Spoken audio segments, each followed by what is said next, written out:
Maria Tadeo there speaking to EU Energy Commissioner Dan Jorgensen and IEA Executive Director Fatih Birol.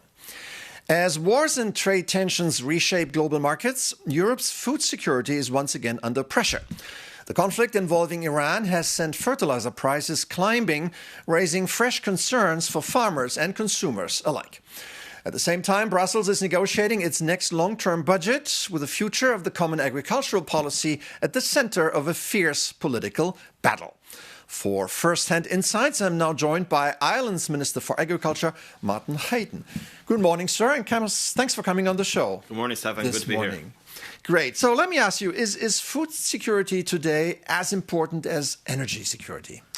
Absolutely. It's, if we look at energy security and the lessons learned from the illegal invasion of Ukraine in 2022, similarly, the discussion you've just had about the Straits of Hormuz and the challenge we have, food security and those vulnerabilities in Europe are to the forefront of everybody's mind now in terms of where we get our core ingredients from. So in terms of the Irish presidency of the EU for the next 6 months, we have 3 overarching priorities of competitiveness, values and security. And from my perspective, chairing the Agri-Fish Council for the next 6 months, security and food security and the contribution of our farmers and our fishermen and women all over Europe is not in conflict with other elements of the security debate, but is an integral part of it.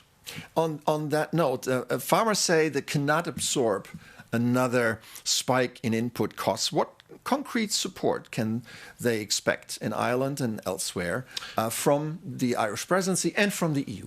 So we've seen from Commissioner Hansen the proposals around the fertiliser action plan, and today the response to that fertiliser action plan will be voted on by the council members at the meeting that I'll be chairing this morning. So we are taking very decisive, clear action very quickly to support our farmers with these significant input costs, recognising the pressures there are on food production from these, price shocks.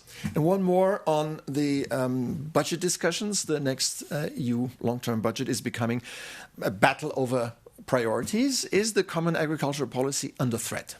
Well, I see the Common Agricultural Policy and my colleagues on the Agri-Fish Council, the Ministers for Agriculture and Fisheries all over the EU, see the CAP and the CFP having delivered so much for Europe in the past, being an integral part of our future as well.